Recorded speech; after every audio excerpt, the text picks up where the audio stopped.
Hello everyone, welcome to another video. In this video, we'll be solving the problem from Hacker Earth named Maximum Borders in Python. So let's start and read the problem statement. The problem is you are given a table with n rows and m columns. Each cell is colored with white or black. Considering the shapes created by black cells, what is the maximum border of these shapes? Border of a shape means the maximum number of consecutive black cells in any row or column without any white cell in between. A shape is a set of connected cells. Two cells are connected if they share an edge. Note that no shape has a hole in it. Input format. The first line contains T denoting the number of test cases. So here as you can see 10 is T, which is the number of test cases. The first line of each test case contains integers n, m, denoting the number of rows and columns of the matrix. Here, hash represents a black cell and dot represents a white cell. So, this is the number of rows and this is the number of columns. And this is the first test case from 10. This is the second test case.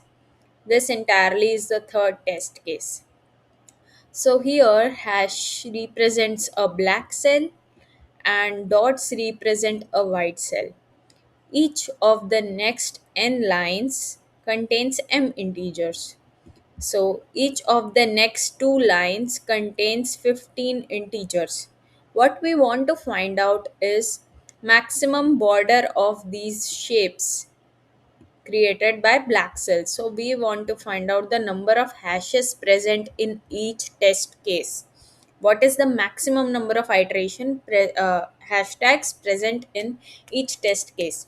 So here in test case 1, the maximum number of hashtags is in row 1 with 4. So that is why the answer is 4. In test case 2, the maximum number of hashtags is 5.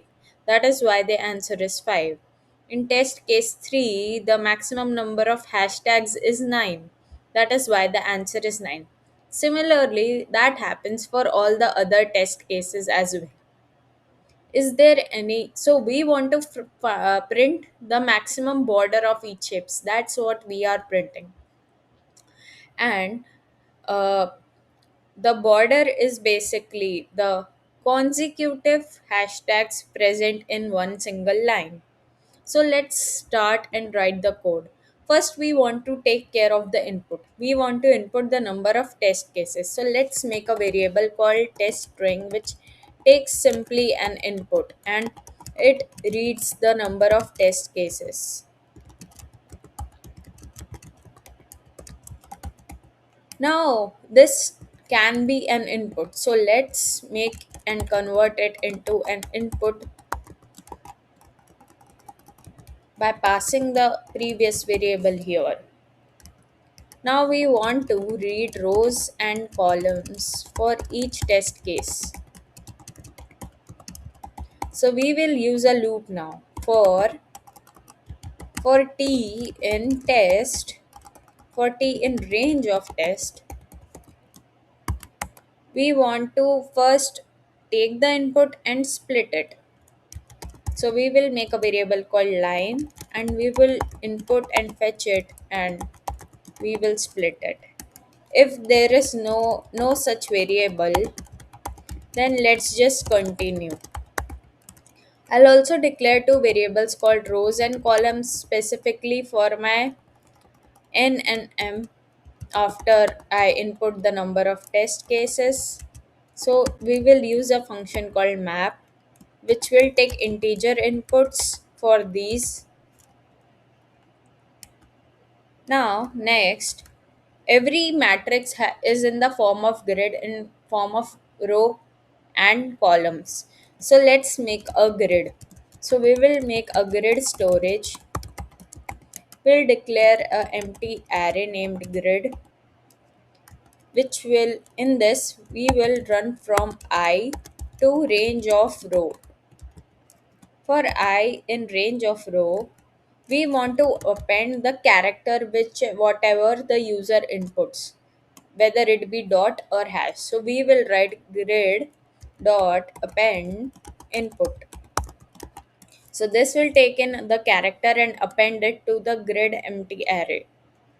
Next, we want to define a variable called max border to track the maximum number of hashtags. So let's make a variable called max border equal to 0. Now we want to find maximum in rows. So we will still run from for I in range of rows.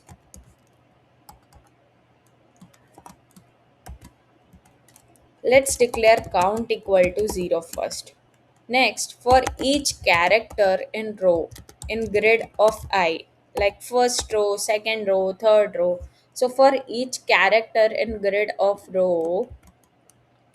I, if character is hashtag, then increment the count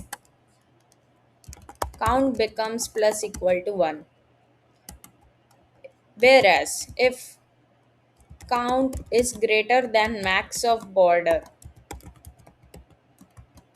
then we will refine and reassign max of border equal to count. So if it's 4, then if max is 4, then we will assign the count to max border to 4. Else, if not, then assign count equal to 0. So we found the max in rows here. Now we want to find the max in columns as well. So let's write another part of it. Find maximum in columns. Similarly, for I in range of row, and then we want column as well. So wait, here as we are dealing with column, we will do for j in range of columns first. So here we will use grid of I and j, which means row I and j column. So assign count equal to 0, and then for I in range of row, if grids I and j mean that specific column in a particular row is equal to hashtag, then increment the count.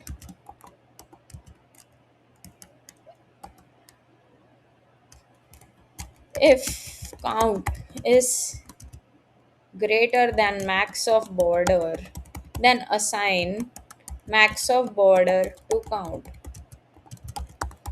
Similar logic as previous one. Else count as 0. Now we will print the result.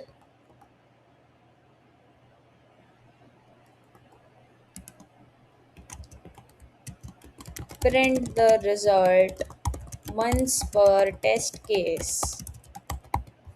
Let's see if this works or not. Print max underscore border. So now I will compile. I'll see.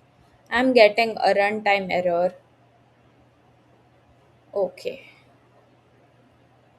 Invalid literal with base hash hash hash hash.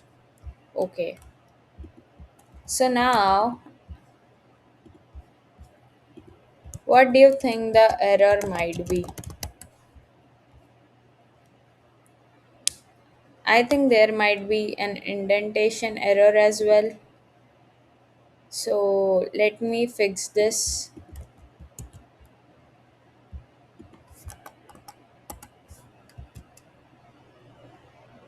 So let's read it once again. Test string input, test in string, 40 in range of test, line input split, if not line continue, row columns map line. Now we declare a variable grid with max border 0 and append the character to the grid variable. Next we check for char and increment the count. else keep the count 0 and assign to max border. Similarly, we do for columns. Let's see if this compiles now. Say sample test case is passed. Now I will submit the code.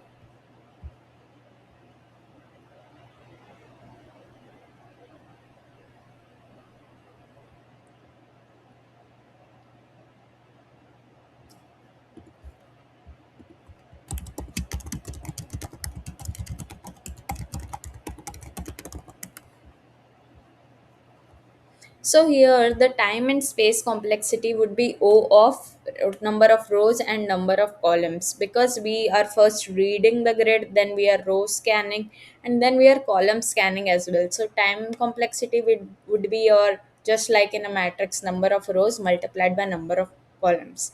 Talking about space complexity, in a grid we are storing the number of rows and columns, and that is why it will also be O of R and C.